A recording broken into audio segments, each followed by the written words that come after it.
Hola, buenas tardes a todos. Bienvenidos a una nueva charla.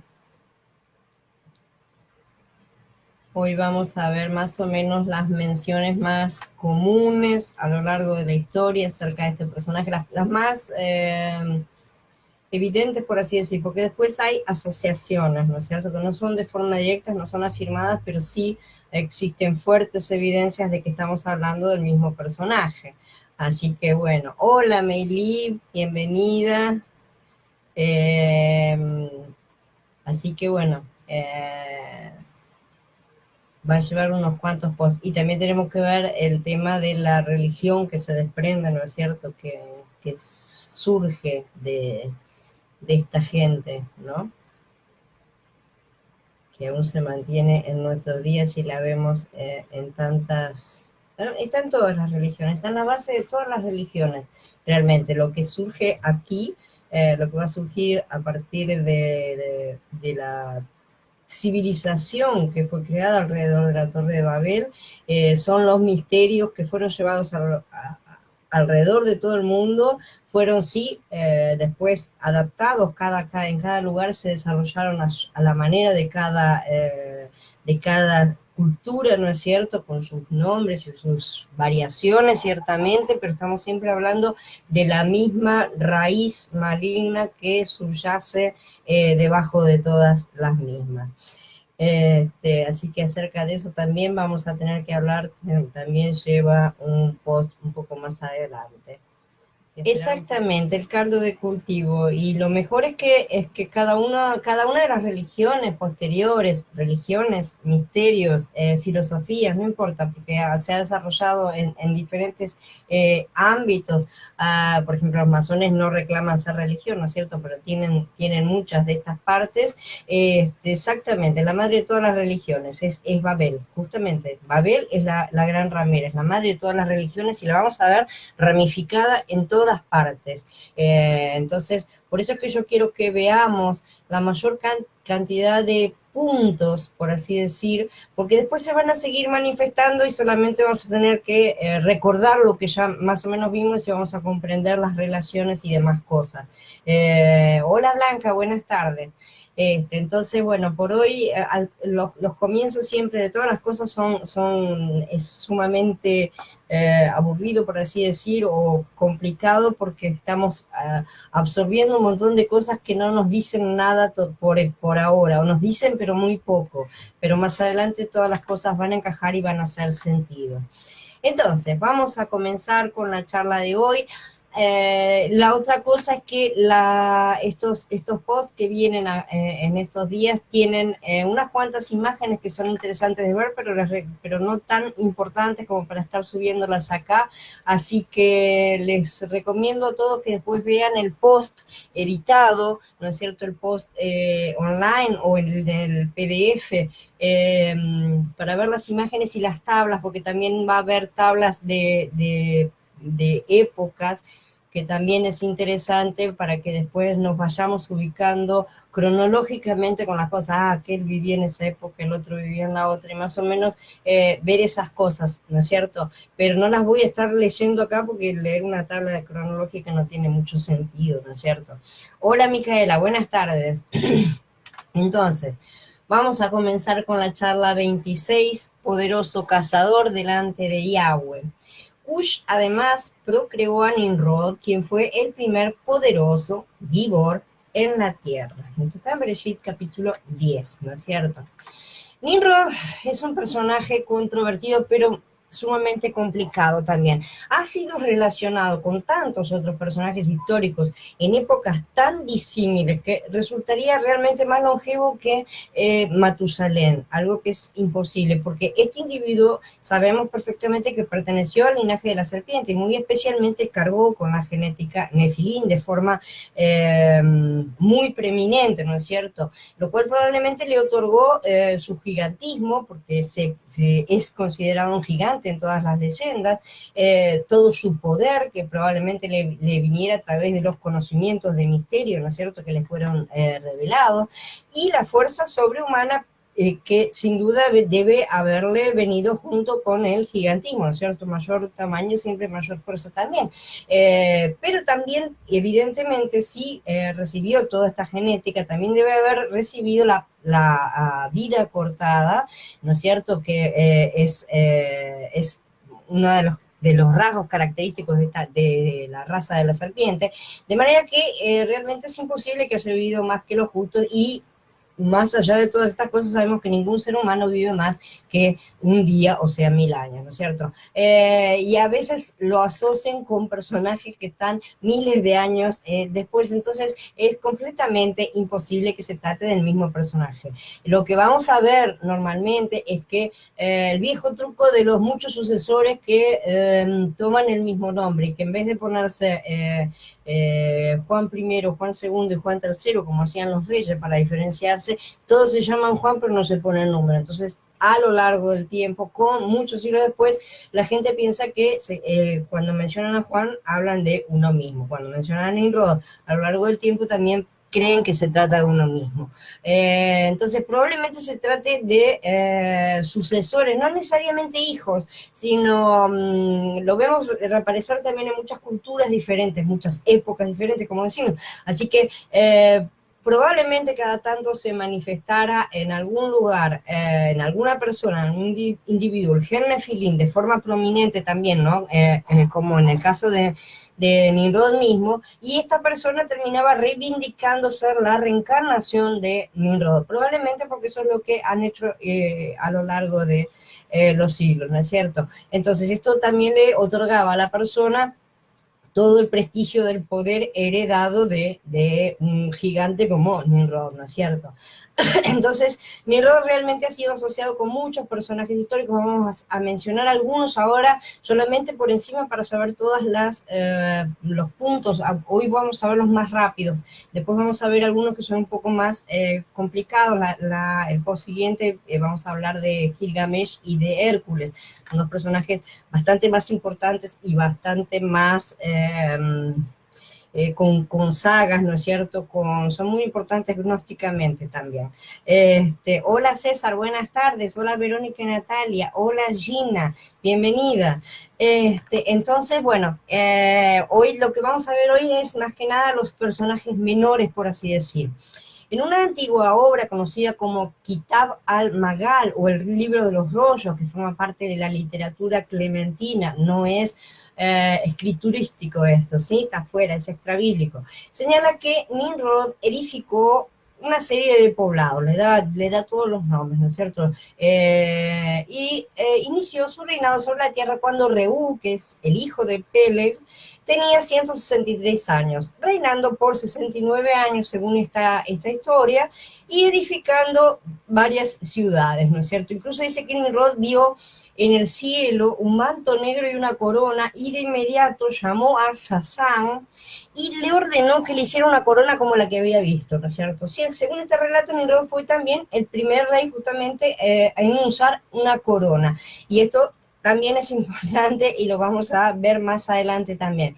Se dice también que hizo correr el rumor de que la corona de Nimrod había descendido del cielo, no solo había sido una visión que la había tenido inicialmente, ¿no es cierto? Algo así como lo de Constantino, más o menos lo mismo. Parece que las cosas se repiten siempre, ¿no es cierto? A lo largo del tiempo. Y entonces le pidió a esta persona, Sasán, que le hiciera esa corona que él había visto para usarla sobre su cabeza, ¿no es cierto? Y estableció un culto al fuego, promovió la idolatría, obviamente. Dice también este libro que por 3 años recibió instrucción de Boniter, que sería también este mismo Sasán según versiones diferentes, ¿sí? Y que este personaje sería un supuesto cuarto hijo de Noé, ¿sí? Ya que no tenemos más que 3 hijos de Noé, podría ser podría ser, estoy diciendo, no estoy diciendo que sea como, porque estamos hablando todos de cosas extrabíblicas y no son tradiciones, que se estuviera refiriendo justamente a Kenan, que ya vimos que podría haber sido el fruto de un incesto, ¿no es cierto? Y habría sido llamado realmente hijo de Noah. Entonces, podría ser que por ese lado reclamara Kenan, Vomiter con distintos nombres, reclamara la relación con un patriarca de tanto peso como el primer hombre que sale del arca, ¿no es cierto?, del diluvio, que atraviesa el diluvio. Entonces, tal vez se refieran a Kenan y que Kenan estuvo relacionado con Nimrod, lo cual no me extrañaría en lo más mínimo, ya que vamos a ver más adelante las grandes coincidencias que tiene la cultura kenanita con la cultura sumeria, ¿no es cierto? Son todos prácticamente las mismas cosas. Entonces, después tenemos también otro historiador musulmán del siglo IX, Al-Tabari, que escribió una historia de los profetas y los reyes, donde cuenta que Nimrod construye la torre de Babil, Alá la destruye y el lenguaje de la humanidad, que según este escrito era el siríaco, no el hebreo, es confundido en 72 lenguas. O sea, la historia básicamente, como vemos, es prácticamente la misma, ¿no es cierto? Otro historiador musulmán también cuenta la misma historia, pero añade que a Eber, el ancestro de Abraham, se le permitió mantener la lengua original, el hebreo, y debido a que no había tomado parte de la construcción de la torre. Esta leyenda también es registrada por las antiguas tradiciones judías. Entonces vemos cómo se repiten y se documentan unas cosas a otras. En cierta forma, este tipo de documentación apoya los hechos que no tenemos forma de conocer, ¿no es cierto? Porque no han sido documentados correctamente. Hola Laura, buenas tardes. Según también crónicas medievales húngaras, los ancestros de los hunos y de los húngaros actuales, Hunor y Magor, respectivamente, eran dos hijos gemelos, hijos de Menrot, ¿tá? Un hijo de Tanayenet. En algunas diferentes versiones de esta leyenda se refieren a Menrot como Nimrod directamente, ¿sí? El hijo de Cush, el rey sabio y justo, le dice, de la maravillosamente hermosa y próspera ciudad de Ur. O sea, los húngaros también tratan de rescatar este linaje, ¿no es cierto?, de quedarse enganchados en el linaje. Ur, además, también es un nombre húngaro para Elohim, es la palabra húngara para Dios, ¿sí? Y Atila, el uno, es mencionado como hijo de Ben-Deus, que se trató de intitular nieto del gran Nimrod, el rey de los hunos, medos, godos, ¿no es cierto? Se hacían toda un linaje gigantesco, ¿no es cierto?, el terror del mundo, el castigo de Dios. Dado que Nimrod vivió en el comienzo de los tiempos, ¿no es cierto?, después del diluvio, y Atila vivió en la Edad Media, es imposible realmente que fuera el nieto, ¿no es cierto?, que fuera el bisnieto literal. Se está tratando evidentemente de que lo llamó como antepasado, como que era realmente su antepasado y nada más, reivindicando el linaje más que todas las cosas. Entonces muchos personajes históricos que sí están documentados, como Atila, por ejemplo, han reivindicado esa relación con un personaje que durante siglos han tratado de mantener como mítico, ¿no es cierto?, como una historia falsa, ¿no es cierto?, una forma de ocultar ciertas cosas. Sabemos perfectamente que no fue ningún personaje mítico. Realmente Nimrod existió y tuvo muchos nombres. Otras dos teorías una leyenda judía también cuenta que Ham le robó las ropas a Yahweh, que Yahweh había hecho para Adán y Jabá, ¿sí?, las que hizo en el huerto, antes de expulsarlos, cuando los vistió, y Cush heredó esas ropas de Ham, que las robó, y las pasó a su hijo Nimrod. A causa de estas vestimentas, Nimrod se hizo conocido como el poderoso cazador. Al parecer, esto le otorgaba poder, ¿no es cierto? Le era considerado invencible mientras llevaba puestas esas ropas. sea un poder real, o sea, un poder de convencer subliminalmente a las personas, ¿no es cierto? Esta leyenda es una leyenda que está en la enciclopedia judaica, es una leyenda judía.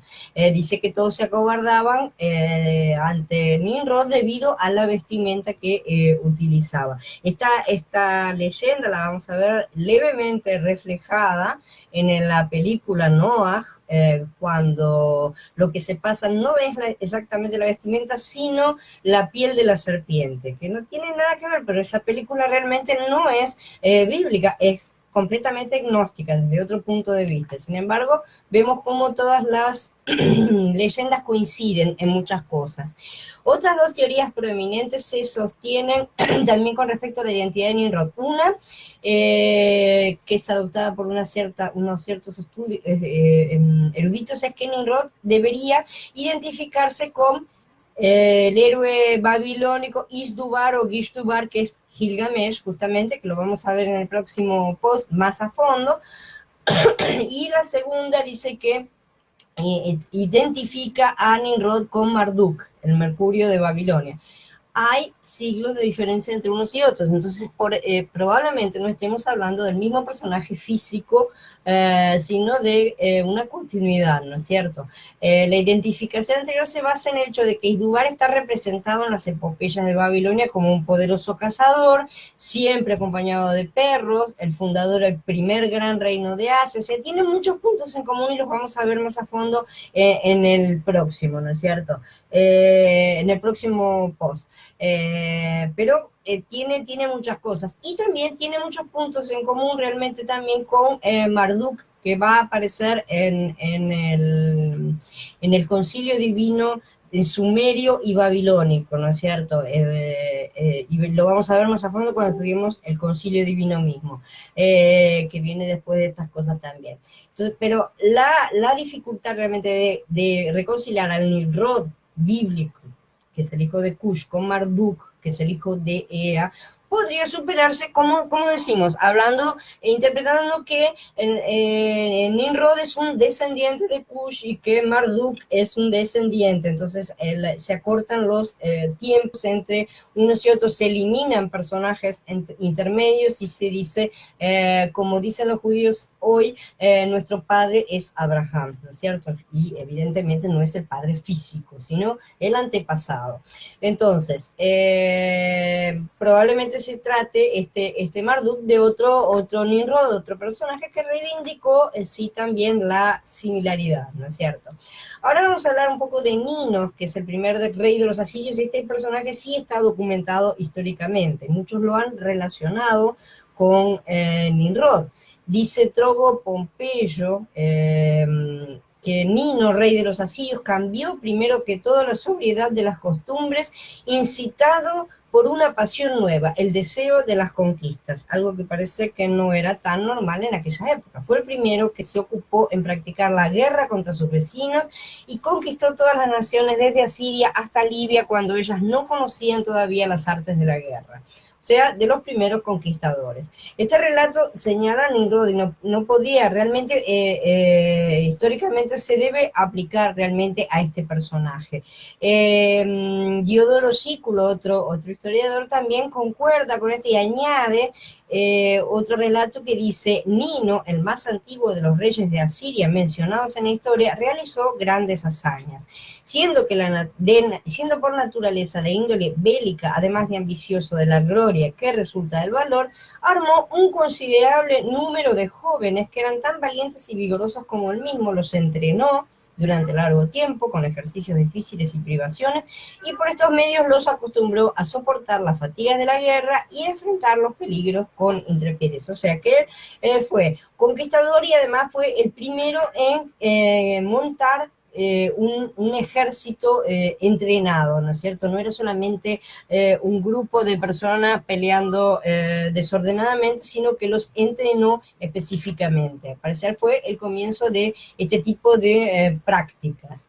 Diodoro entonces se refiere a Nino como el más antiguo de los reyes asirios y realmente está así documentado históricamente, ¿no es cierto? Y lo representa, bueno, haciendo estas guerras que aumentaron su poder y extraordinariamente, ¿no es cierto? Aparece también en tablillas antiguas, sometiendo a su dominio al pueblo de Babel, de la Torre de Babel, ¿no es cierto? Cuando no existía todavía siquiera la ciudad de Babel como la Babel que sería posteriormente, ¿no es cierto? Entonces, es muy probable que estemos hablando de este mismo Nimrod, que las escrituras dicen que llegó a ser el primer poderoso de la tierra.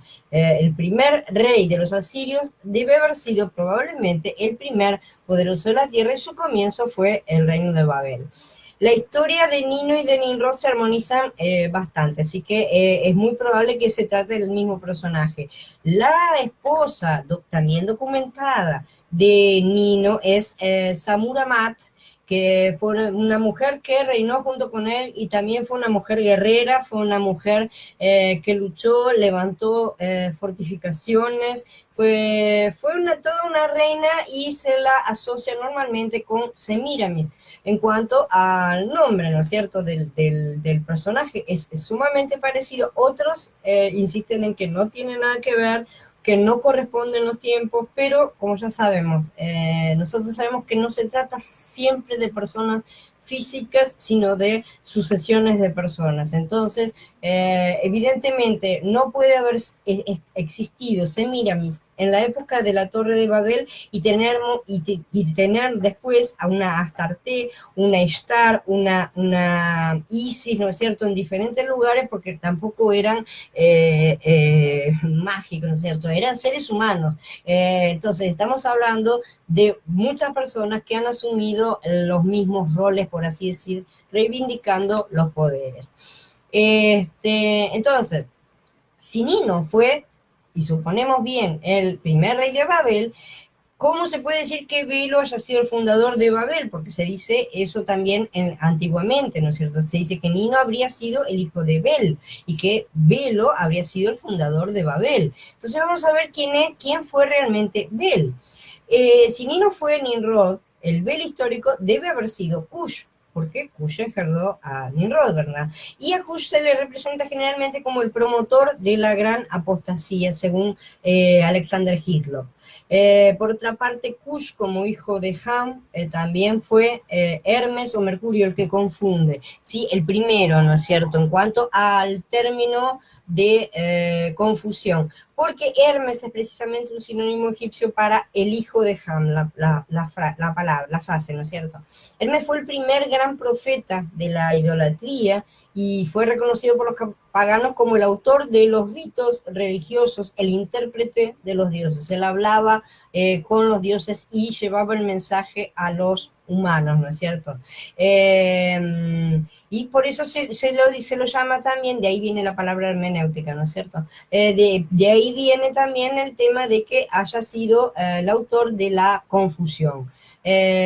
Ahora, ¿cómo pudo Mercurio o Hermes, dice Hislop, tener alguna necesidad de interpretar las lenguas de la humanidad cuando todos hablaban la misma lengua? Si todos hablaban la misma lengua, esto estamos hablando antes del diluvio, antes de Babel, perdón, no era necesario. Entonces, dice Hislop que debemos remitirnos al lenguaje de los misterios, que es el lenguaje que ellos hablan. Peresh en caldeo significa interpretar, pero era pronunciado como Pérez, que es separar. Pérez es hebreo, ¿no es cierto? Ya.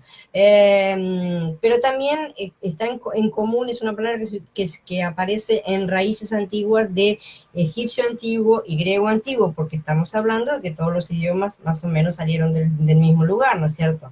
Entonces, este sería el que separó las lenguas de los hombres, el causante, por así decir, o el provocador.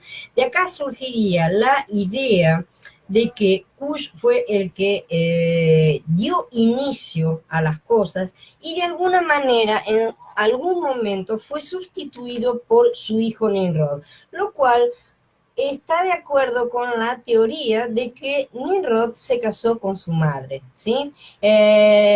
Cush desaparece misteriosamente, o el padre de Nimrod desaparece misteriosamente de la historia y Semiramis se casa con su propio hijo, ¿sí? Esta es parte de la tradición acerca de Semiramis y Nimrod. Y Cush desaparece completamente. Probablemente haya sido el iniciador, pero no el consumador de la grandeza que después Nimrod le daría a esta Babel, ¿no es cierto? Y a todo este movimiento de rebelión que él le dio. Entonces, Hislop concluye que Cush era realmente Hermes, fue llamado el intérprete, el mensajero de los dioses, y el que separó las lenguas, ¿verdad? Porque Hermes viene de y Or, que está relacionado con Horus, el hijo de Osiris, y con Mesh y todas estas cosas que vamos a ver son un poco confusas realmente porque tienen todos nombres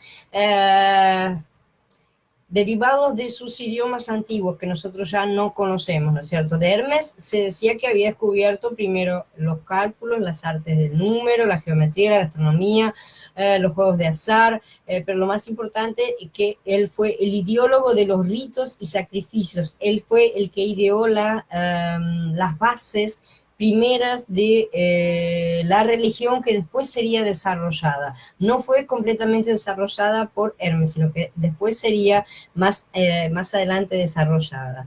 Entonces, este hijo de Noah, Ham, significa en caldeo el quemado, ¿no es cierto? Es decir, marcado por el linaje de la serpiente, según hablan los propios gnósticos, ¿no es cierto? Sería el continuador de la simiente de la serpiente porque el sol y la serpiente están siempre entrelazados entre sí simbólicamente. En cuanto a estas cosas, para nosotros, a mí personalmente me resultan sumamente confusas y mezcladas, pero ellos las adoran. Ellos aman a estas cosas simbólicas y mezclar y tener todas las cosas de forma completamente confusa. La vara de Esculapio, nosotros la conocemos, ¿no es cierto? Es aquella vara que tiene dos serpientes enrolladas, ¿no es cierto? Tiene multitud de simbolismos. El portador era justamente Hermes o Mercurio, ¿no es cierto? Cuando hablamos de Hermes o Mercurio, estamos hablando de dos personajes en dos épocas y culturas diferentes, porque Hermes era griego y Mercurio era romano. Así que estamos hablando de diferentes, los mismos personajes, pero trasladados a través de diferentes culturas. Eso es lo que hace tan confuso todo.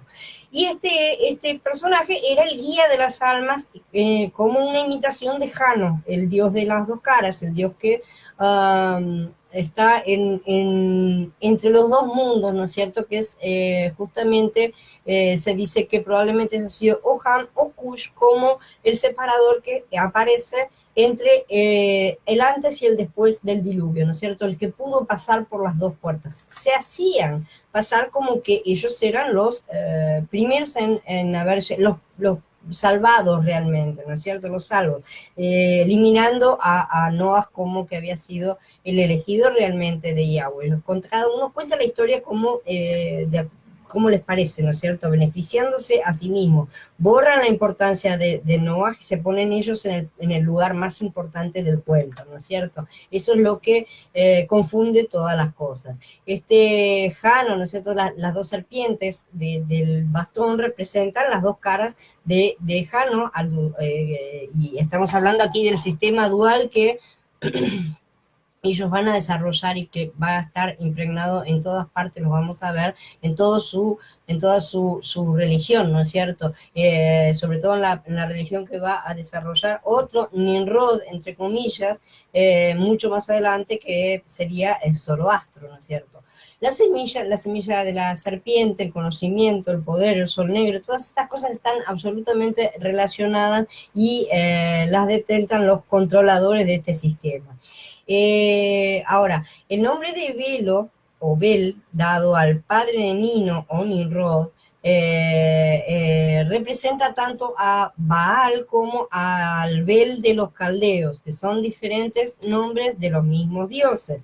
De la misma manera representan al mismo Dios, ¿no es cierto? Pero tenían significados bastante diferentes. Baal significaba el Señor, ¿no es cierto? Todos sabemos, pero Bel significaba el que confunde, justamente. Entonces, cuando leemos que Belo, que es el padre de Nino, es el que edificó o fundó Babel, entonces, bueno, ahora ya tenemos más o menos toda la relación familiar entre todos estos personajes antiguos. Así que tenemos a Abel, el que confunde, y a su hijo Nino, que sería Nimrod. Nino está perfectamente documentado históricamente, arqueológicamente, ¿no es cierto? Sobre el significado del nombre del Bel babilónico, este es aludido en las escrituras. Dice, declaren en las naciones y proclamen, levanten bandera, proclámenlo, no oculten nada, digan. Babel está capturada, Bel está confundido, Merodach está espantado, sus ídolos están abochornados, sus fetiches espantados. En Irmeyá, en el capítulo 50. Bel es confundido, es decir, el que confunde es llevado a confusión. Siempre las respuestas que vamos a ver de Yahweh a lo largo de las escrituras son justamente relacionadas en este estilo de juego de palabras que nosotros no entendemos porque estamos lejos, pero si ahora entendemos que Bel es el que confunde, que Yahweh diga, Bel es confundido, es una forma de darle una bofetada a un falso Dios, ¿sí? Entonces, este Dios que se la daba de ser el que confundía, ahora él es el que está siendo confundido. Este tipo de respuestas las vamos a ver a lo largo de las escrituras y son muy importantes porque justamente van a explicar todas las cosas que muchos creen que son copias, ¿no es cierto? Y en realidad no son copias, son respuestas que Yahweh da a acciones previas cometidas, realizadas por justamente sus hijos rebeldes. Y lo vamos a ver también, sobre todo en la parte del concilio divino. Vamos a ver unas cuantas de estas respuestas que él da y que son partes que aparecen en las escrituras y que por ahí no tienen tanto sentido para nosotros. Si nosotros leyéramos sin saber esto, Bel está confundido, Merodach está espantado, no nos parecería absolutamente nada, pero decir que Bel, el que confunde, está confundido, es completamente diferente. La interpretación ya implica una respuesta de parte de Yahweh, ¿no es cierto? Entonces, en cuanto a esto, vamos a tener en cuenta todas estas cosas. El que causó entonces la confusión de las lenguas fue el mismo que dividió la tierra anteriormente unida según las leyendas, porque dice que él era Jano, ¿no es cierto? El dios de las dos caras, que es el dios de los dioses realmente, el más antiguo. Todos los hombres habían tenido origen en este dios, ¿no es cierto? El dios de las dos caras. Y él dice de sí mismo, los antiguos me llamaron caos. Esto está en Ovidio. Lo primero que esto demuestra es la forma en que este término caos no solamente fue conocido como un estado de confusión, sino como el dios de la confusión, ¿no es cierto? Como el que generó la confusión, el generador de la confusión. Pero además tenemos que la palabra lingüísticamente y hasta para nosotros también en nuestro idioma, caos es sumamente similar a la raíz de Cush. ¿Sí? Caos y Cush son probablemente, insistimos, son más refuerzos de la teoría de que se trata del mismo personaje. Y este personaje entonces no solo causó la confusión, sino también dividió la tierra. Entonces estamos hablando de los primeros generadores de esta cultura, el padre y el hijo. Como la construcción de la torre fue el primer acto de rebeldía, verdad abierta, que ya vimos después del diluvio, y Cush, como Bel, es el primer instigador, probablemente no el constructor ni el terminador, pero sí debe haber estado relacionado con la misma, como instigador y como empezar a hacer las cosas, ¿no es cierto?, a proponer las cosas. Entonces debe haber sido el primero, él debe haber recibido también el nombre de Merodach, ya que nosotros tenemos esto, repito, Bel está confundido, Merodach está espantado, y esto normalmente debido a las reglas de la poética judía, cuando se repiten los versículos así de esta manera, esta es la rima, la forma de rima que tienen la lengua hebrea, ¿no es cierto? No rima como nosotros rimamos fonéticamente, sino que rima repitiendo las actitudes, las acciones y los personajes. Por ejemplo, dos personajes haciendo la misma cosa, eso para el hebreo es una forma de rima. Y normalmente se refieren a lo mismo, ¿no es cierto? Como si yo dijera, no sé, mesa roja y mesita carmesí, por ejemplo, por así decirlo, ¿no es cierto? Dos cosas que significan lo mismo, son sinónimos y se repiten. Entonces, probablemente en ese sentido estamos aquí hablando también de que Merodach fue otro título dado también a Cush, y es el gran rebelde, que Merodach quiere decir rebelde. Entonces, Vélez confundido, deshecho Merodach, puede referirse o al mismo Cush o al padre y al hijo, ¿sí? El padre, o sea, el que confunde es confundido y el rebelde, ¿no es cierto?, es Merodach, está espantado. Entonces, el juicio recae sobre el dios babilónico conforme a sus actos, ¿no es cierto? Entonces, como Bel había confundido toda la tierra, por lo tanto, él es confundido. Como Merodach había dividido en pedazos, debido a la etimología de su nombre, el mundo, entonces también fue deshecho el mismo. Esas son las respuestas que, como ya digo, Yahweh da a los transgresores a lo largo de todas las escrituras. Ahora vamos a pasar a otra leyenda completamente separada y en otra región. Vamos a hablar de Nimrod y de Osiris, ¿sí? Estamos hablando ahora de Egipto y todos más o menos conocemos en cierta medida la historia de Osiris. Después de que Yahweh dispersara a todos e interrumpiera la construcción de la Torre de Babel, las crónicas relatan que todos se esparcieron, ¿verdad? Todos fueron dispersados. Y esto incluyó también a Nimrod, que se dirigió a Egipto, donde ya estaban los descendientes de Mizraim en su lugar, porque les había tocado por el sorteo, ¿verdad? Las tumbas de todos los héroes famosos que fundaron Babel están en Egipto.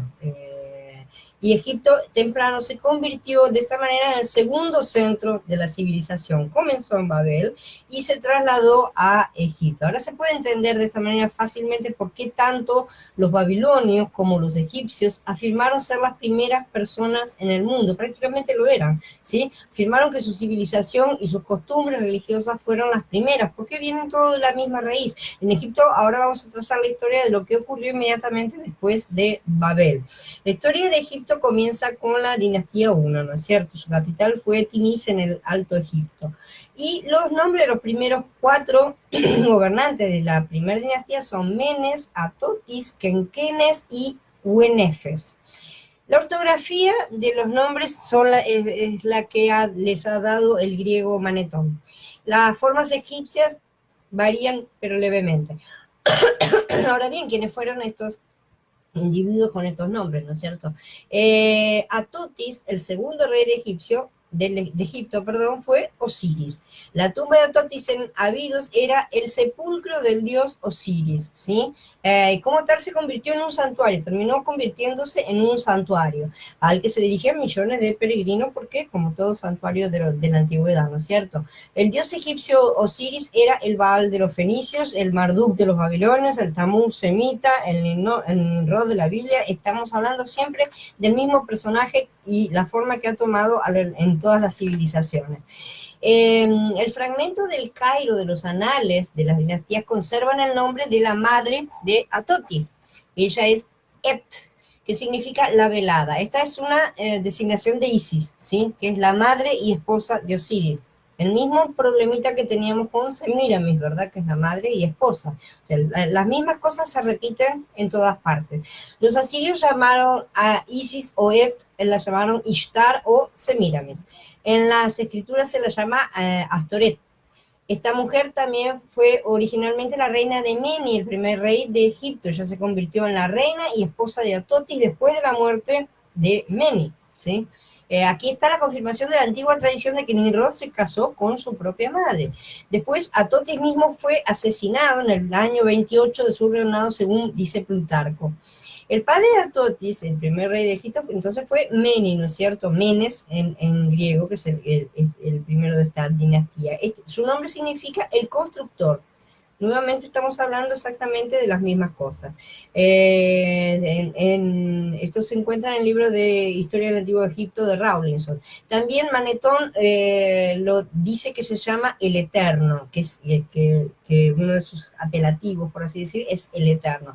Menes fue el primero en construir como rey en lugar de el Elohim eterno. Él se colocó en el lugar del Elohim eterno. Como Mene fue el padre de Atotis, que es Nimrod, él es el Cush de la Biblia, evidentemente. ¿No es cierto? Nuevamente estamos siempre hablando de lo mismo. Cush engendró a Nimrod. El tercer nombre de esta dinastía es Kenkenes, que es una forma griega de Kenken que significa el terrible. Nació, según la tradición egipcia, después de la muerte de Osiris. Su madre lo coloca en el trono.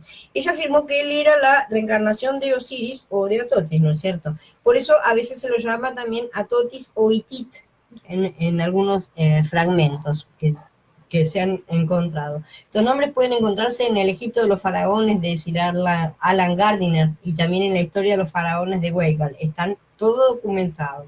También fue nombrado Horus porque era el hijo de Isis. Ahora, acá vemos un clarísimo paralelo con la historia de Semiramis, Tamuz y Nimrod, ¿verdad? Cada uno de estos hombres famosos tenía muchos nombres. De Nimrod leemos en la epopeya de la creación, que es uno de los escritos sumerios más antiguos, que dice: en cuanto a nosotros, por muchos nombres que le llamemos, Él es nuestro Dios. Proclamaremos sus 50 nombres. Tenía 50 nombres nada más en esa época. Yo ya le encontré como 20 y ya estoy mareada. Muchos se han perdido a lo largo de la historia y no sabemos cuáles eran, pero todos estos nombres, cada uno tiene un significado, como vemos, que se lleva a otro lugar, que se traduce el significado y aparece con un sonido completamente diferente, una fonética completamente diferente, y parece un nombre nuevo y se genera un nuevo personaje en otro lugar. Pero las cosas son completamente repetidas constantemente. Hola Elía, buenas tardes. Entonces, el cuarto de esta dinastía es Uenefes, ¿verdad? Y era una mujer. Se llamó a sí misma Eneit, que significa Neit es victoriosa. Neit es la forma egipcia del griego Atenea, que es la victoria. Ella también se llamó a sí misma Ept, que significa la velada, ¿no es cierto? Como ya dijimos. Esta evidencia muestra que esta mujer era la esposa de Meni, ¿sí? El que ya citamos antes, que era Cush, el primero, que fue la madre y más tarde la esposa de Nimrod. Acá la vemos en todas las partes. Y finalmente, después de la muerte por asesinato de Nimrod, esta mujer asume el trono y llega a colocar a su hijo, del cual va a decir que es la encarnación del padre y bla, bla, bla, ¿no es cierto? Es la madre de Kenkenes o Horus. Entonces acá tenemos nuevamente todo repetido de forma perfecta, la misma historia que vemos allá en Babel. Entonces, también se va a leer acerca de esto en la tradición babilónica, en la epopeya de Gilgamesh, cuando Gilgamesh, en algunos extractos, Ishtar lo llama para que sea su amante y él le dice que no, que ya tuvo demasiados amantes y que los mató a todos, no tiene ningún interés. Entonces todas estas cosas se repiten absolutamente porque le echan cara el haber estado matando a sus esposos, amantes, hijos. Es una mezcla medio rara, ¿no es cierto? Eso está también en la epopeya de Gilgamesh. Y también, por supuesto, esto se refiere absolutamente a Tamuz, ¿no? Que vamos a ver en su momento. Yo acá les voy a dejar también la cronología porque hay un estudio muy interesante que nos cierra absolutamente todo con los estudios arqueológicos más antiguos, y no con los modernos, que están todos hechos para acomodar las cosas a la reescritura que están haciendo esta élite serpentina, ¿no es cierto? Los reales primeros estudios arqueológicos y descubrimientos han documentado muchísimas cosas y se los ha estado dejando de lado y tratando de como que eran poco importantes estas personas que no sabían lo que estaban diciendo y todo lo demás, y realmente vemos que el que no tenía idea eran personas sin estudios ni preparación como un Zacarías Sitchin, ¿verdad? Entonces, pero acá tenemos una lista muy completa que nos da las fechas absolutas de estos reinados, ¿no es cierto? Cómo han sido documentadas por historiadores antiguos, como por ejemplo el africano o Eusebio, ¿no es cierto? En cuanto a documentos, aparece de esa manera, con estas fechas en los documentos, y si hacemos todas las fechas, nos da perfectamente junto con las fechas que están datadas en las escrituras para el diluvio y todo. Corresponde correctamente y no encaja para nada con los delirios de millones de años y miles de años que tienen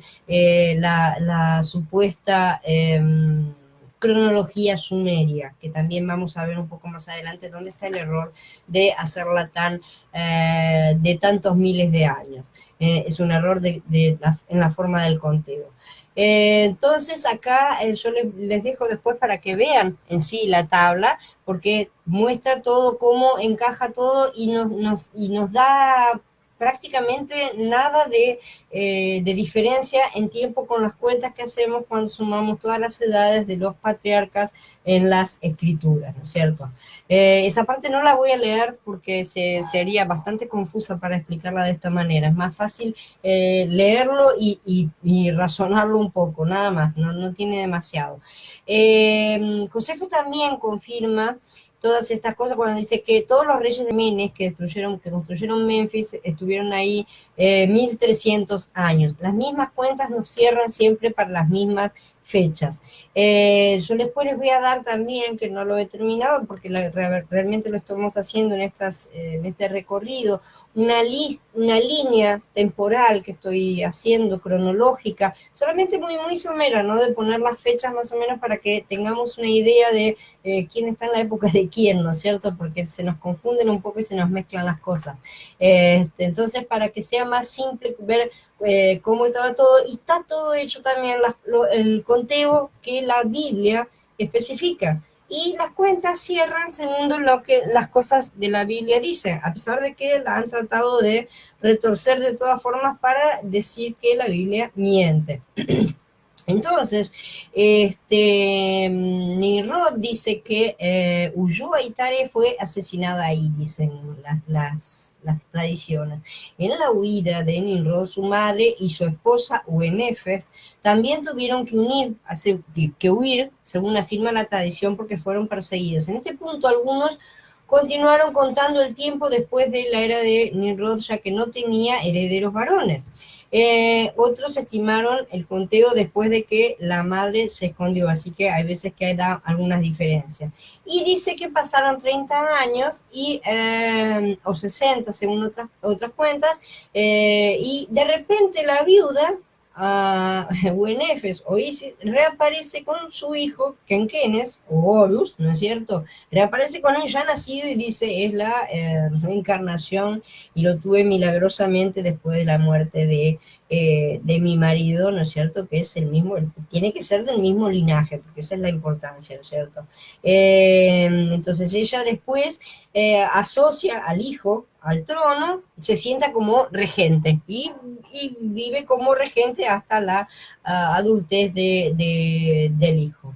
Después de la muerte de Horus, unos 8 años después, según este conteo, su hijo se convierte en el gobernante supremo cuando ya la madre le pasa el poder completo, ¿sí? Y Horus reinó unos 39 años, ¿sí? Y en total, junto con la madre. Así que todas estas, les dejo las tablas para que vean cómo encajan justamente con los conteos que han sido registrados a lo largo por diferentes historiadores a lo largo de la historia, ¿no es cierto? Ahora vamos a hablar de Shem, porque esta es la otra parte de la historia de Nimrod, ¿no es cierto? El primer libro de Manetón enumera 4 reyes más de esta dinastía, ¿no es cierto? Y entre ellos va a aparecer Shem. ¿Cómo es que Shem aparece en Egipto? porque se fue a perseguir a Nimrod, realmente. Esa fue la cosa. Todos los registros clásicos concuerdan en que, en cuanto a las duraciones de estos reinados, realmente, están todos más o menos prácticamente en las mismas fechas. La piedra de Palermo es otro de los fragmentos que han sido encontrados, de los documentos de piedra, ¿no es cierto?, que han sido encontrados y que explican, muestran todas estas fechas registradas. Así que todas estas cosas están completamente documentadas. La idea es que Shem sale en persecución de Nimrod porque era el padre de la idolatría. De alguna manera, o sea, lo persigue por todas partes, ¿no es cierto?, y llega a estar en Egipto. Se dice que el séptimo rey es Shemsem, ¿no es cierto?, en esta dinastía, que significa el gran Shem, ¿no es cierto?, que es el propio Shem. Los jeroglíficos que representan a Shem lo representan con una vestimenta asiática que no es egipcia, y aparece como un anciano con larga barba, ¿no es cierto?, con una especie de atuendo sacerdotal. De hecho, era bastante viejo porque ya tenía unos 430 años para esa época.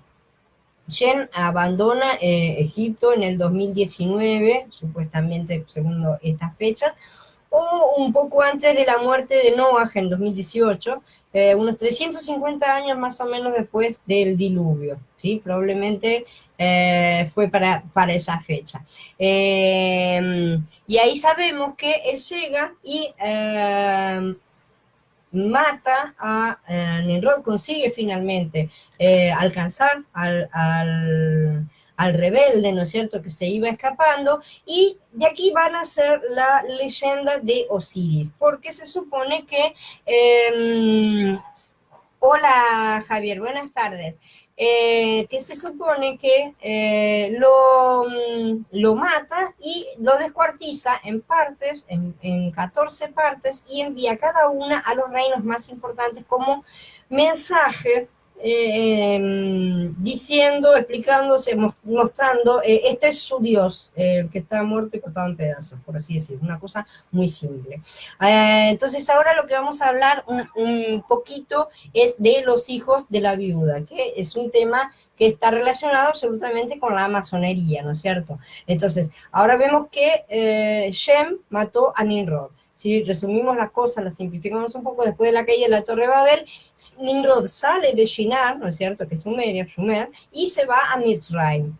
Pero Shem lo sigue hasta allá, lo persigue hasta que finalmente lo encuentra, lo mata y lo descuartiza, envía una parte de este cuerpo a cada una de las ciudades, y vemos acá el inicio del mito de Osiris, como está contado, por ejemplo, en el libro de la francmasonería del Antiguo Egipto, de Manly P. Hall, que dice: la fábula de Isis y Osiris, tal cual nos ha descendido en el relato de Plutarco, y empieza a contar toda esta historia en la cual el pobre Osiris es engañado por el malvado hermano Set, ¿no es cierto?, en la historia del Egipto es el malvado hermano Set, que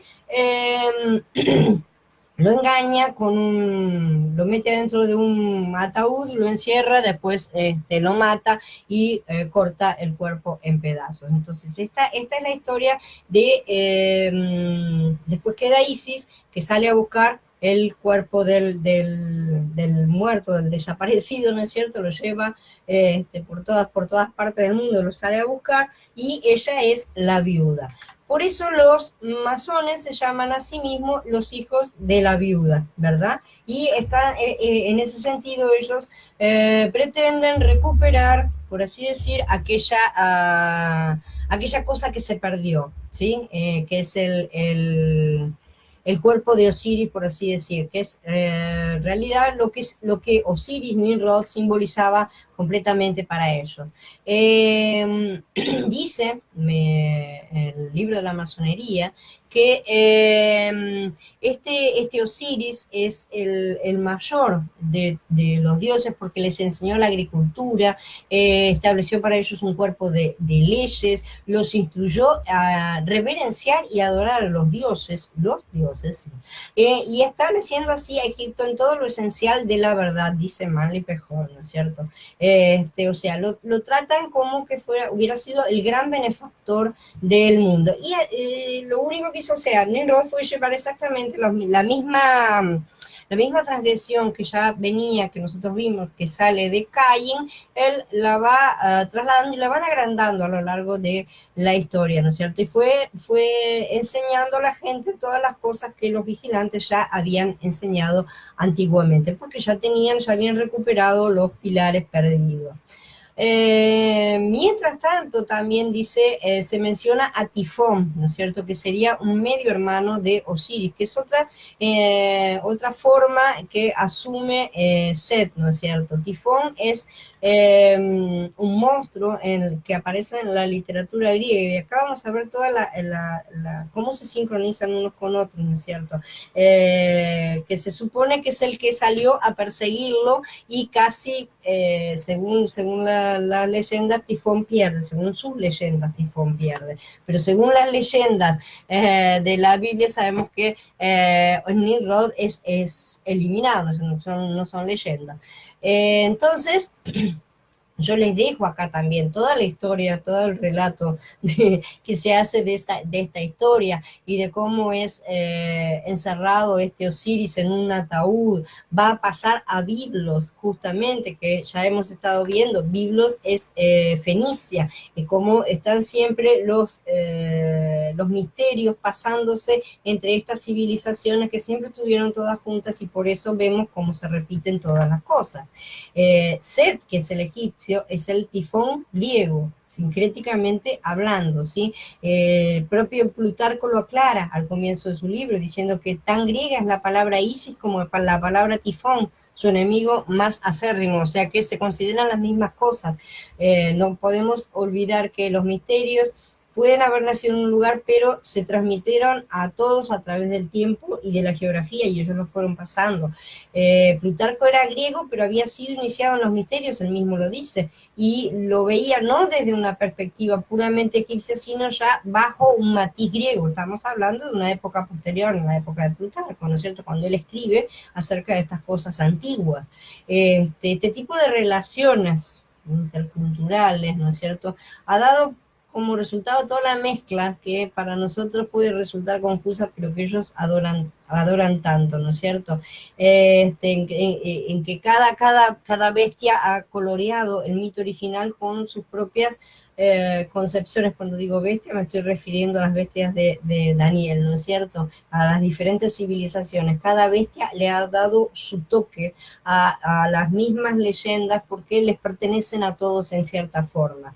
Cuando el mito salió de Egipto y fue llevado a través de los diferentes países, fue tomando algo de cada lugar, se fue agregando, le fue tal vez cambiando los nombres, pero siempre fue creciendo, ¿no es cierto? Y por donde pasaba, los misterios se iban agrandando, además de dejar su parte, ¿no es cierto?, en ese lugar, ¿no? También es una relación de ida y de vuelta. Entonces, para Plutarco era absolutamente lógico decir que Set es Tifón, porque los dos dioses son los dioses de la destrucción. ¿Y por qué son los dioses de la destrucción? ¿Por qué asociamos a Shem con los dioses de la destrucción? Porque estamos hablando de la visión de ellos, ¿no es cierto? Y la visión de ellos es que el malo es Yahweh y todos sus seguidores. Entonces el malo era Shem, y era el dios de la destrucción, el dios que venía a destruir lo que ellos estaban haciendo. De manera que siempre las cosas desde el punto de vista de ellos están completamente opuestas a lo que nosotros vemos. Tifón era realmente un monstruo terrorífico. Dice que era el resultado de la unión de Gaia, la madre tierra, y el Tártaro, lo más profundo del inframundo. Ahora estamos hablando no estamos hablando de la unión de la tierra con el cielo, sino de la tierra con el inframundo. Estamos hablando de la unión de las mujeres con los demonios. Ya estamos hablando de otro tipo de relación, ¿no es cierto? Dice que su fuerza era increíble, tenía cabeza de serpiente, era una cosa muy, muy terrorífica. Esa es la forma en que ellos describen a Shem, ¿verdad? A los seguidores.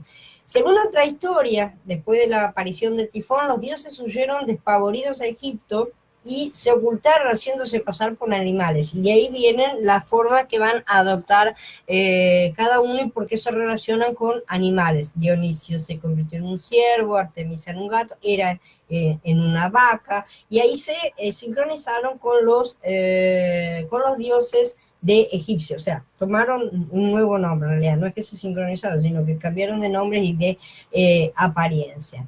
Hillel también afirma que Osiris y Nimrod eran la misma figura porque Nimrod también significa domador de leopardo, que es otra de los aspectos que está representado. Nim es leopardo y Rad es domar, ¿no es cierto? El domador de leopardo, supuestamente sería otra de las acepciones de Nimrod. Y Osiris también fue muchas veces representado por un traje moteado de piel de leopardo, lo van a ver en el post, yo dejo unas cuantas imágenes acerca de estas cosas, y era un símbolo de la divinidad y de la conexión espiritual con el más allá, porque a partir del tema de la muerte comienza la religión de los misterios a través de la muerte, ¿no es cierto? Por otro lado también Herodoto juntó a Osiris con Baco. Baco es otro dios griego que también pasa por un periodo de muerte, por lo tanto, Nimrod pasa a ser Baco, o sea, las mismas cosas se repiten una y otra vez en diferentes leyendas, en diferentes épocas. De manera que también vamos a ver muchas representaciones de Baco, Dionisio, con un leopardo, o con vestimentas de leopardo, ¿no es cierto? Este motivo aparece porque es el llamado nebro, que es ese cervatillo que aparece en los brazos de Nimrod, en algunas figuras, en algunas estatuillas, en algunos relieves, ¿no es cierto? Y ese cervatillo, ese animal con cuernos, que es importante porque puede ser de diferentes especies, es el nebros, y este nebros se utilizaba también en los rituales de Baco y era destrozado en las bacanales, ¿no es cierto? Simbolizando lo que le había sucedido a Baco, que había sido despedazado por los titanes o por los gigantes. En otra historia lo mismo. Él fue despedazado por los gigantes, de la misma forma en que Osiris había sido desmembrado, o que Nimrod lo fue y fue partido en pedazos y sus partes repartidas. Entonces esa parte está simbolizada y se repetía todos los años en los mismos rituales. Entre los antiguos, según Ovidio, por ejemplo, Homero, Hesíodo, los antiguos historiadores, Nimrod fue el primer hombre en adiestrar caballos y usarlos para la caza. Y esa es otra forma importante a la cual se lo identifica y se lo puede relacionar con otras figuras. En el momento en que Moshe escribió el libro de Génesis, Nimrod y su destreza como cazador eran un proverbio, digamos, un refrán, ¿no es cierto?, popular, y por eso dice, por lo cual dice, así como Nimrod, el poderoso cazador delante de Yahweh, ¿no es cierto? O sea, se había convertido en un refrán que la gente usaba, para decir que alguien era poderoso, decía poderoso como Nimrod, ¿sí? Y de esta forma también quedó absolutamente registrado, y también lo mencionan todos estos historiadores. Entonces, todas estas cosas nos ayudan de cierta manera a reconstruir algo que es bastante confuso de por sí. No es una cosa que esté completamente clara, es como que hay pedazos, piezas sueltas por todas partes, y tratamos de reconstruirlo de la mejor manera posible, ¿no es cierto? Les dejo también todas las imágenes, después las ven en el post. Y también debemos tener en cuenta que el leopardo es una de las representaciones de una de las bestias de Daniel, ¿verdad? Forma parte del cuerpo de la última bestia, y es la representación de Grecia que viene de todas estas cosas. Grecia es el mayor representante que va a llevar al mundo, va a traer al mundo moderno, digo llevar porque nosotros estamos acá, va a traer al mundo moderno todas estas cosas de forma, entre comillas, civilizada, ¿tá? Las está vendiendo de manera de poder inculcarlas, ¿no es cierto?, poder meterlas en la cabeza de todos nosotros. Después tenemos otra fábula judía que es la de el malvado Nimrod contra el justo Abraham, ¿sí? Las escrituras no mencionan ningún encuentro entre Nimrod y Abraham, así que esto no es del todo improbable, a pesar de que hay una diferencia de 7 generaciones entre ellos. Abraham nació alrededor del año 2000 antes de Cristo, y mientras que Peleg, de quien se dicen las escrituras que nació poco después de que Yahweh confundiera las lenguas, nació más de 200 años antes de Abraham. Nimrod era bisnieto de Noah, así que Abraham está separado de Noah unas 10 generaciones. A pesar de que Shem, por ejemplo, estaba vivo durante la vida de Abraham, ¿sí? Porque todavía estaba vivo, es muy diferente, como ya hemos dicho, las condiciones del linaje de la serpiente, además de que fue asesinado. Sabemos que sus vidas siempre eran más cortas. Sin embargo, las tradiciones judías los ponen enfrentando. Se trata del mismo personaje físico o de un descendiente, entre comillas, algún poderoso que se tomó el mismo nombre, no sabemos exactamente. Pero esta tradición dice que Abraham se enfrentó con Nimrod. Estas tradiciones aparecen por primera vez en los escritos de Pseudofilo, continúan en el Talmud y van a través de los escritos rabínicos de la Edad Media. No son tradiciones antiguas, son cosas dentro de todo que tienen un inicio moderno. Antiguamente nunca fueron mencionadas por nadie, así que por eso hay que tomarlas entre comillas. Sin embargo, las van a encontrar repetidas a lo largo de toda Internet como si fuera la verdad más absoluta, porque los judíos lo dicen. Entonces, si los judíos tienen esta tradición, debe ser verdad porque ellos tienen la posta. Así que hay que tomarlo con cuidado. Es una leyenda bastante tardía, ¿sí? Así que, sin querer defender estos cuentos judíos, porque transforman a Abraham acá, lo transforman en una especie de superhéroe, ¿no? Del tipo de Superman actual. Y además porque también roban la historia que aparece en Daniel, que es un libro que fue escrito durante el exilio, ¿no es cierto? Le roba completamente la historia de ser lanzado en el horno, ¿no es cierto?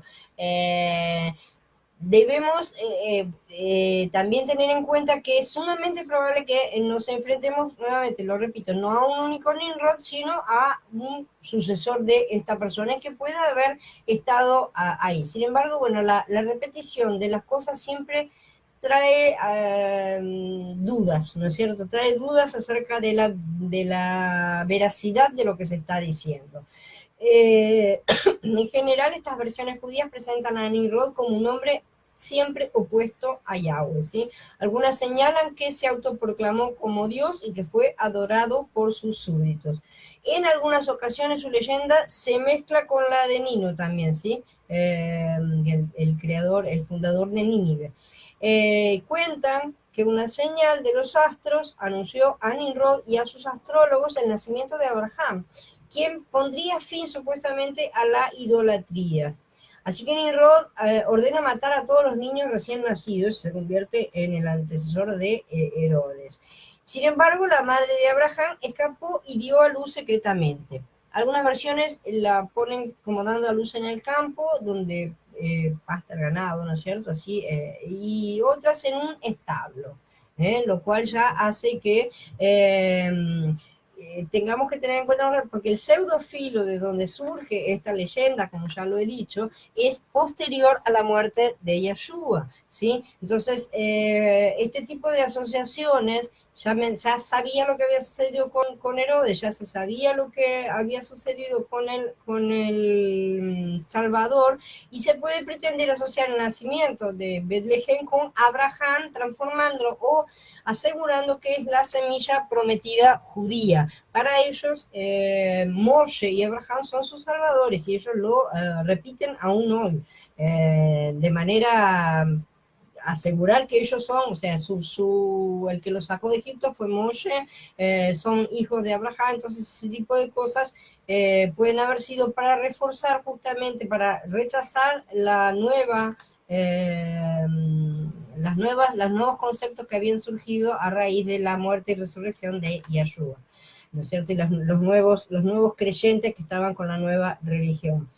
Al crecer, esta historia continúa que Abraham se enfrentó con Nimrod y lo instó a que desistiera de la idolatría, por lo que Nimrod mandó que fuera quemado, que fuera lanzado al horno, ¿sí? Unas versiones dicen que se recogió madera durante 4 años para quemar a Abraham en la mayor hoguera que se hubiera visto. En todas ellas, él es lanzado dentro de la hoguera y sale caminando y no le pasa nada. En algunas versiones, Nimrod declara en ese momento la guerra a Abraham, se presenta al mando de un enorme ejército, pero Abraham trae un ejército de insectos que destruye a Nimrod, ¿no es cierto? Y a su ejército. Otras versiones dicen que un mosquito entró hasta el cerebro de Nimrod y lo vuelve loco, ¿sí? Y es lo mismo que dice la tradición judía que sucedió con Tito, el emperador que destruyó el templo de Jerusalén. Solo para que vean, para que se vea cómo se repiten todo el tiempo las mismas leyendas, las repiten y las siguen aplicando, ¿no es cierto? Con diferentes personajes. Después, en algunas versiones también dice que Nimrod se arrepiente y acepta a Elohim, pero Yahweh lo rechaza. Y otras versiones dicen que no se arrepiente de nada, ¿no es cierto? Otras versiones dicen que le dio como presente al siervo Eliezer, ¿sí? Y dicen que era el propio hijo de Nimrod. Sin embargo, en las escrituras se dice que Eliezer era de Damasco, es una ciudad siria, no tenía nada que ver, no estaba dentro del territorio en el que había estado gobernando Nimrod. En suma, las leyendas judías sobre Nimrod son abundantes y son bastante contradictorias. Estamos hablando de las leyendas extrabíblicas, ¿no? Y algunas imitan, como vemos, situaciones que aparecen en otros lugares de las escrituras, pero casi siempre citan a Abraham como su principal antagonista y por supuesto lo vencen. La misma historia la vamos a ver repetida en el Corán islámico. Prácticamente es la misma historia, solo que contada desde el punto de vista del Islam, ¿no es cierto? Pero las situaciones son exactamente las mismas y Abraham siempre termina venciendo a Nimrod. Y también repite la historia del horno de fuego y todo lo demás. Ya lo presenten como arrepentido al final o no, Nimrod permanece dentro de la religión hebrea, islámica, como un personaje malvado, completamente es un emblema del mal, ¿no es cierto? Es un arquetipo de la idolatría, es considerado de esa forma. En los escritos rabínicos, incluso los de hoy en día, se hace referencia a él invariablemente como el malvado Nimrod, ¿sí? Y para los musulmanes él es el Nimrod, el tirano. ¿Mm? Entonces, bueno, les he nombrado todas las bases más o menos en cuanto a todas las partes de la historia y ya les digo, en la próxima vamos a tocar otros puntos donde él aparece ya más relacionado con otros personajes que son bien conocidos como Gilgamesh y Hércules. Ahora quedo a su disposición para ver todas las preguntas que necesiten hacerme. A ver, dice Javier, la masonería busca gobernar, tener el control total. No sé si tiene pacto.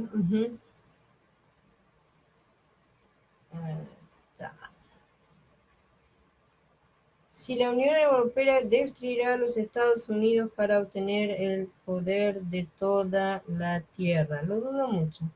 Claro que esta clase de tifón, como lo escribe, será la mentalidad europea. No creo que Europa vaya a poder hacer muchas cosas. Personalmente yo no creo eso. Déjame leer. Las religiones enseñan que el hombre puede acercarse a Dios llevando en sus manos el mérito personal. El Evangelio enseña lo contrario. Sí.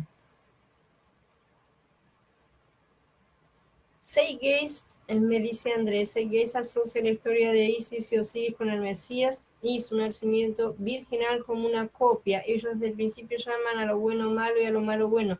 El problema que tiene toda la historia de Seth Gates es que no tiene ningún tipo de documentación en nada, como todas las cosas que ellos dicen. ¿Tá? Ustedes pueden agarrar cualquier libro escrito por cualquiera de estos que ahora salen, cualquiera escribe, cualquiera saca libros y cualquiera es erudito, ¿sí? Como Sitchin, que no tiene ningún título de nada, absolutamente, y que es rechazado por todos los lingüistas, ¿no es cierto? Entonces, todos pueden agarrar cualquiera de los libros de cualquiera de estas personas y traten de buscar las fuentes de lo que ellos aseguran. O no encuentran la cita, o aparece, sí, el libro citado, pero no dice lo que ellos dicen, o no tan cita, la cita está mal y te aparece un capítulo que no existe, ¿no es cierto? Como que te digan que está en Génesis capítulo 83, más o menos, una cosa así, que no existe. No te pueden directamente.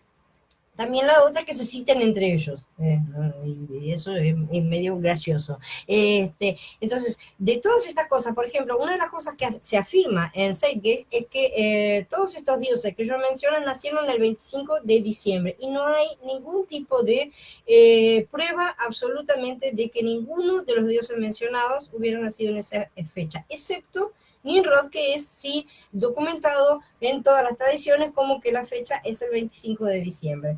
Y del resto, no hay ninguna, de Osiris, no se sabe la fecha, de Mitra, de ninguno se tiene, de Mitra sí, perdón, de Mitra se sabe porque es el Sol Invictus, pero de los otros dioses que citan, que ponen toda la lista, no se sabe de ninguna de las fechas, porque no hay documentación acerca del tema. Poner a Mashiach en esa lista, obviamente, es un error completamente traído y fomentado por estas religiones de misterio que se han infiltrado completamente en todas partes, y eso lo vamos a ver un poco también dentro de un par de posts cuando veamos la religión que surge a través de toda esta gente. Estuvo un tanto confuso, yo sé que es confuso, Mónica, realmente es confuso, pero es que no tiene totalmente una forma completa de explicar las cosas, porque a ellos les gusta la confusión y ellos tratan de estimularla, porque de esa forma pueden generar todas las cosas que ellos quieren. Todas estas cosas están, como ya les digo, son cosas muchas documentadas, pero no completamente documentadas. No hay ninguna historia de Nimrod, o sea, no hay ningún registro histórico completo que nos ayude a entender todas estas cosas cómo fue lo que pasó realmente en la historia. Por eso juntamos partes y tratamos de ver qué es lo que puede haber sucedido históricamente, ¿no es cierto? Yo les recomiendo realmente que más que escucharlo, o si quieren escucharlo pueden escucharlo nuevamente, más que escucharlo yo les recomiendo que lean el post porque van a tener también las imágenes, tienen las tablas, tienen las fechas, que yo acá muchas partes no las leí para no hacer todo tan tedioso, sin embargo les consigno todo el material porque es necesario para que vean, ¿no es cierto?, de dónde salen las fuentes y para documentar todas las cosas. Me dice Cristina, estas historias las he leído en el libro de Yashar. El libro de Yashar, Cristina, no es el libro bíblico que está mencionado en las escrituras. Ya lo dije la otra vez, yo lo descubrí también hace poco tiempo. Ese libro es de origen mormón, el que está dando vueltas en internet. De manera que el libro de Yashar lamentablemente continúa perdido, a pesar de que sí existió un libro de los justos, pero no es el que está dando vueltas en internet. Y también dice muchas cosas, como por ejemplo esa que estás mencionando. Dice que Esaú fue el que mató a Nimrod cortándole la cabeza. Esa es otra leyenda judía también, que aparece también, la vas a encontrar en la enciclopedia judaica también, que también es mencionada. Sin embargo, son leyendas extrabíblicas, por así decir. De estas tenemos un montón y se contradicen entre todas ellas.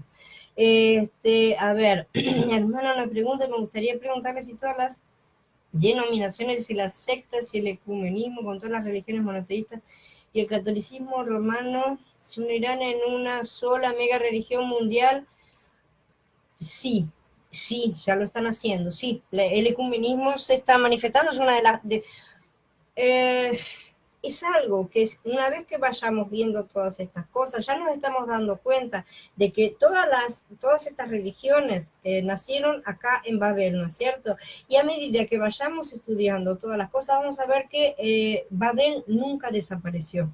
Babel continuó estando, solo que hubo pequeñas Babeles en todos los lugares. ¿Por qué? Porque fueron dispersados. Al ser dispersados, sí, evidentemente cada uno levantaba la Babel que podía, por así decir, pero siempre con las mismas bases históricas, las mismas bases de misterio. Después, además, se mezclaban entre ellos, recuperaban cosas, unificaban, cambiaban figuritas, por así decir, ¿no es cierto? Decían, mira, a ver, vos qué inventaste, mira, yo inventé esto, bueno, mezclémoslo y hagamos sigamos para adelante, ¿no es cierto? Y más o menos es así lo que han hecho a lo largo de la historia en todas estas religiones. Por eso vemos tantas cosas en común en todas ellas, ¿no es cierto? El ecumenismo es básico y la religión de la gran ramera se va a manifestar ciertamente en los tiempos del fin. Con certeza, eso sin duda alguna. Sí, Andrés, la estrategia es confundir, sin duda alguna. La confusión es básico, como decíamos, ¿no es cierto? El nombre de Kush, del padre de Jano, el padre de los dioses, que decía de sí mismo, mi nombre es caos, ¿sí? Mi nombre es confusión. Y a partir de ahí es de donde generan todas las cosas, a caos, ¿no es cierto? Que es el lema que aparece en el billete de dólar. Dice César, la copia viene desde que Yahweh dijo a Adán y Jabá que vendría un Salvador, de ahí todos tomaron esa palabra. Esa profecía le fue transmitida a todos sabían de esa profecía. Es más, el primero, como ya vimos, fue Caín, que pensó que él era el cumplimiento de esa profecía, ¿verdad? Entonces, al frustrarse, su papel él tenía el papel principal y de repente se encontró con que era el peor de los extras, le fue totalmente mal en todo lo que él había pensado que iba a salir, fue eliminado de la historia, él salió de ahí completamente ofendido, sin ningún tipo de arrepentimiento, y lo primero que construyó, ya lo vimos en la charla de Caín, es una ciudad, ¿sí? Se edificó una ciudad y levantó la religión propia, la religión de sí mismo, en la cual él continuaba siendo aquel elegido. Esa es la religión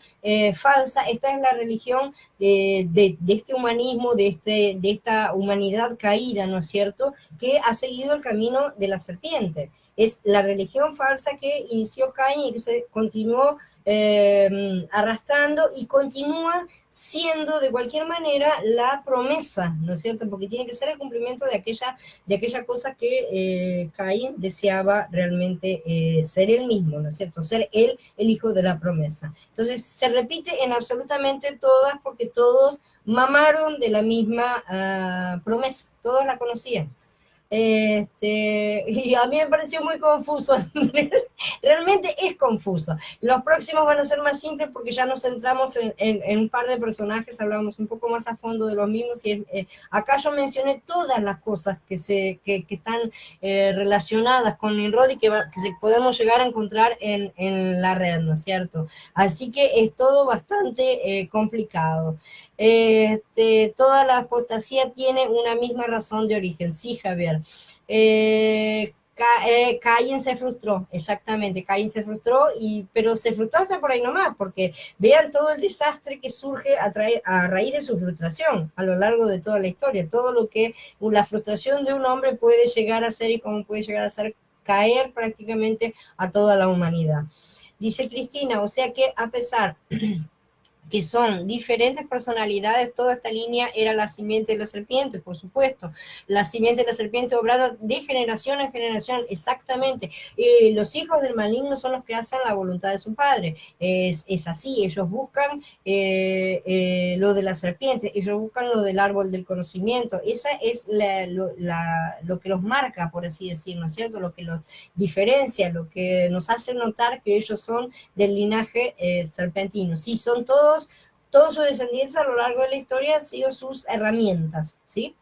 Dice Micaela, yo pienso que hay mucha distorsión en la historia y por eso es confuso. La distorsión la hacen a propósito. En realidad no hay tanta distorsión.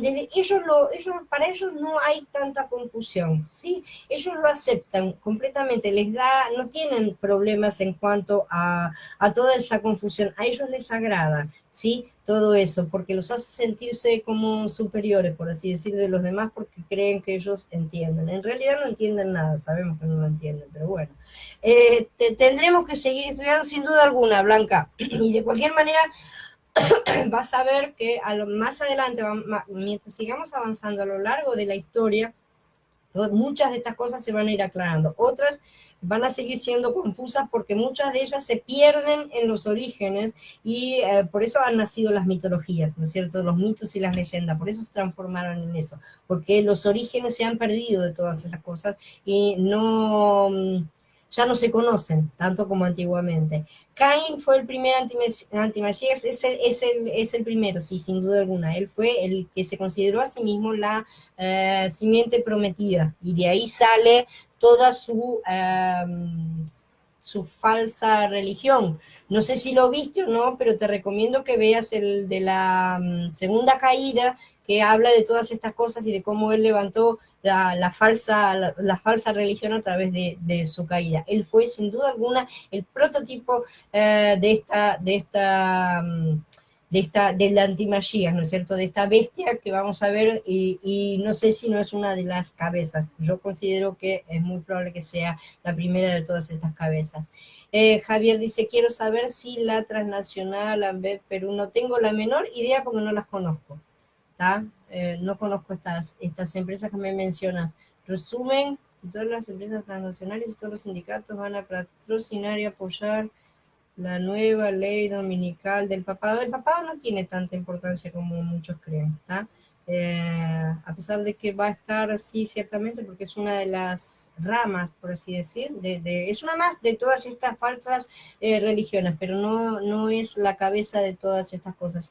Y todos se van a unir en una, todos se van a unir en una, y no va a ser el papado el que las una, porque hay demasiado odio contra como para que muchos lo acepten. Entonces va a tener que ser una cosa completamente nueva, por así decir. Una cosa completamente ecuménica, completamente diferente, pero lo mismo, ¿no es cierto? Obviamente que va a tener que conseguir convencer a todo el mundo de que pase y se integre a eso. Cristina, es la religión falsa que dicen ser el cuerpo de Mesías, pero es un cuerpo sin ruj. Ellos están haciendo, la copia es siempre completa y absoluta de todo lo que Yahweh hace. ¿Por qué? Porque la cabeza que está detrás de todo esto no es una cabeza humana, es Hasatán. Hasatán tiene un conocimiento muy superior al nuestro y él conoce realmente los planes de Yahweh porque él estaba allá. Entonces él tiene una noción mucho más amplia de lo que nosotros tenemos acerca del plan completo de ella. Él sabe mucho más de todas estas cosas. Y él imita absolutamente todo lo que Yahweh ha planificado. Él quiere levantar un trono, quiere levantar un monte y sentarse en el trono y ser como el Altísimo. Él lo dice perfectamente, yo quiero ser como el Altísimo. Entonces voy a copiar todo lo que el Altísimo hace. Si yo quiero ser como una persona, lo voy a imitar en todo lo que esa persona hace. ¿Y qué voy a hacer? ¿Vos qué estás haciendo? A ver, contame, ¿estás levantando un cuerpo? Yo quiero uno también. Yo voy a levantar mi cuerpo. Vos querés levantar una ciudad para tener la nueva Jerusalén allá en el final de cosas. Yo quiero también tener mi ciudad, yo voy a hacer la Gran Babel. Entonces es todo imitación, siempre, es todo copia. Y al mismo tiempo vamos a ver que a raíz de todas estas copias, Yahweh responde, ¿sí? Y tira respuestas como la que hemos visto hoy. Bel es confundido, ¿no es cierto? El que confunde es confundido. Ese tipo de respuestas la vamos a ver mucho en toda la literatura poética, sobre todo en los salmos, vamos a ver muchas de estas cosas que no tienen ningún sentido para nosotros si no entendemos, si no conocemos un poco más de las cosas, pero de a poco van a ir haciendo sentido, yo prometo. de, algunas transnacionales como tal, sí, adoran estas deidades, sin duda alguna, muchas, sabemos, están en los símbolos, ya todos conocemos acerca de la simbología Illuminati, todo eso ha sido evidenciado y mostrado, y saben por qué ha sido evidenciado y mostrado, porque todo eso ha sido construido para que ellos mismos lo destruyan. De eso vamos a hablar más adelante. ¿Por qué todas estas cosas? Ellos han levantado una falsa sociedad en la cual poder meter a todo el mundo adentro para después poder tirar una bomba nuclear. Es algo así más o menos lo que quieren hacer. Sí, porque la idea de ellos es la reducción de la población. La reducción de la población implica la eliminación del 90% de la humanidad, y para hacer eso hay que trabajar hay que trabajar bastante, ¿no es cierto? No es tan fácil. Sin embargo, ellos lo están logrando bastante bien con su plan, están bastante bien encaminados, y ya vamos a ver cómo manipula mucha de la información es contrainformación y es falsa información plantada, ¿sí? Eso lo vamos a ir viendo. Dice, si todos estos grupos que están en el movimiento ecuménico común, en el movimiento misionero mundial y todas las sectas denominacionales representan simbólicamente, no representan nada simbólicamente, son de hecho. No es simbólico, es de hecho, ¿tá? Es una cuestión genética de hecho y de facto. El que sigue el camino, o sea, de la misma manera que yo no represento simbólicamente a Mashiach, yo soy de la simiente, ¿sí? De la mujer. ¿Por qué? Porque estoy dentro del pacto y entonces yo tengo a Mashiach. Entonces, de esa manera soy, pero no estoy representado simbólicamente. Ellos tampoco representan simbólicamente, ellos son los hijos de la serpiente, ¿sí? Están dentro del otro linaje, ¿sí? Entonces, ellos van a seguir la apostasía y ser desertores de las sagradas escrituras. Como te digo, no es que representen, ellos son parte y por eso trabajan. ¿tá? Trabajan de manera efectiva, concreta y real para lograr los objetivos que tienen en su agenda, por así decir. ¿Y por qué las élites usan mucha simbología satánica en los logos? Todo eso forma parte de una forma de hacer ver.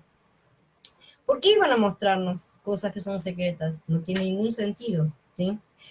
Pero sí tiene sentido si mostrando todas esas cosas consiguen manipular a la mayoría, llevarnos a tener un odio hacia ciertos grupos.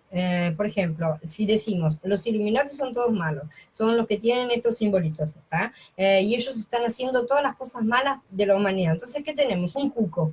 Tenemos un cuco al que podemos echarle la culpa de todos nuestros problemas y podemos depositar todo nuestro odio, toda nuestra frustración, toda nuestra rabia, todas las cosas negativas que nosotros tenemos, lo depositamos en esta persona o en este grupo de personas o en esta entidad o lo que sea, llamémoslo como sea, y vamos a actuar contra ellos.